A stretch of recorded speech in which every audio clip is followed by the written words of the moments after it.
বন্ধুরা, চলে এসেছি অনেকদিন পর। আজ চলে এসেছি অনেকদিন পর পুষ্পা 2 মুভির রিভিউ নিয়ে। মুভিটি কেমন হলো তার সামান্যতম বিবরণ আমরা চটজলদি দিয়ে দিচ্ছি। আজ আমরা যেখানে রিভিউ দিচ্ছি সেটা হচ্ছে মোস্ট ইউনিক জায়গা, সেটা হচ্ছে বাসের মধ্যে চারিদিকে নাড়াচাড়া করছে।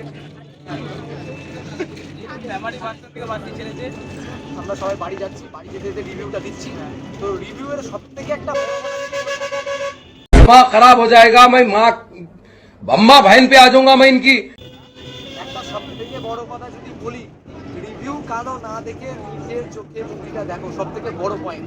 কারণ মুভিটা যা করেছে কিছু সিন, সত্যি কথা বলছি, ডাইরেক্টর সাহেব আর আল্লু অর্জুনটা মারাত্মক। চারিদিকে রাশ্মিকা ফাটিয়ে দিয়েছে, মাইন্ড ব্লোয়িং। বাকিগুলো যে ক্যারেক্টারই করেছে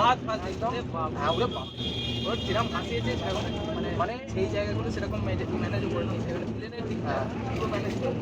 পুষ্পারও যেমন ইগোর জন্য সে হার মানবে না, এই যে ব্যাপারটা এটা সে যেমন বজায় রেখে দিয়েছে, অন্যদিকে ফাহাদ ফাসিল তারও সে মারাত্মক লেভেলে চলে গেছে, সে সব কিছু করতে পারে তার ইগোর জন্য। তো লাস্ট অব্দি সেই চন্দন কাঠের যে লড়াই, সেটা লাস্ট অব্দি চলবে। পুষ্পা মানে নিজের বউয়ের জন্য কি কি করতে পারে সেটা দেখাবে। এবং আমরা অনেক সিনেমা দেখেছি, যে সিনেমাতে সব থেকে বেশি আমি মানে লাস্ট একটা টাইমে খুব আনন্দ হয়েছিল সেটা হচ্ছে অ্যানিমেল লাস্ট অব্দি দেখেছিলাম এটা। আর তারও আগে যেটা এরকম কেস ছিল সেটা হচ্ছে জাওয়ানের থেকেও বেশি ভিড় এবং রেকর্ড ব্রেকিং ব্যবসা করবে মানে, এবং মেয়েদেরকে কিভাবে সম্মান দেওয়া যায় একদম। আর মা কালী এবং প্রত্যেকটা যে রূপ আছে ভাই, প্রত্যেকটা জায়গা ছেড়ে দেয় সব জায়গাতে মানে সবাইকে দেখা উচিত যে ঠাকুরকে সম্মান দিয়ে কত কাজ করা যেতে পারে। মারাত্মক মানে অনেকে রিকোয়েস্ট করছি যে প্লিজ ভালো যাক। আর সামনে 2 তারিখ খাদান আসছে, আরো রিভিউ পেয়ে যাবে। আরো রিভিউ পাবে। অনেকদিন বন্ধ ছিল, কিন্তু এই মুভিটা দেখে আর নিজেদেরকে আটকাতে পারলাম না। আর একটা ব্যাপার হচ্ছে যে ফাইটিং তো অনেক রকম দেখেছো, কিন্তু এর মধ্যে যে মারাত্মক যে ফাইটিংটা আছে, মানে যে ফাইটটা দেখবে জাস্ট একদম কি দেখলাম ওই ফাইটটা মারাত্মক ভাই, যে ফাইট সেগুলোকে আপনাদের দেখতে হবে। মারাত্মক সিন আছে, যে কোনো সিন, যে কোনো ইমোশন যেগুলোকে দিয়েছে সেগুলো একদম আপনাদের কিন্তু হৃদয় একদম বেরিয়ে যাবে।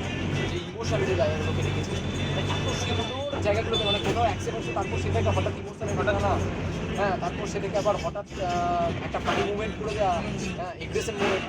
আমাদের মানে শ্রীবাল্লি বৌদির কথা তো আর বলতেই হচ্ছে না। এক জায়গায় মানে যে রুট বিহেভিয়ারটা নেবে একদম পুষ্পা স্ত্রী, সেটা পুরো বুঝিয়ে দিচ্ছে। পুষ্পা যেখানে ইমোশন করবে সেখানে পুরো ইমোশনাল। পুষ্পার যে বুদ্ধি, যেভাবে চুরি করেছে, আমার মনে হয় অনেক চোরেরা কিন্তু অনেক শিক্ষা পেয়ে যাবে এটা থেকে। চুরি করার নতুন বুদ্ধি পেয়ে যাবে। আগেরবার একটা চোর পুষ্পা থেকে চুরি করেছিল, এবার গাদা চোর করতে পারে। মারাত্মক চুরির সম্ভাবনা বেড়ে যাচ্ছে এটা থেকে। তবে মুভিটা ফাটিয়ে দিয়েছে, সত্যি কথা বলছি, অনেক দারুণ লেগেছে। আপনারা সবাই দেখুন মুভিটাকে, সাপোর্ট করুন এইভাবে, আর আমাদের বাংলা ইন্ডাস্ট্রিকেও সাপোর্ট করুন।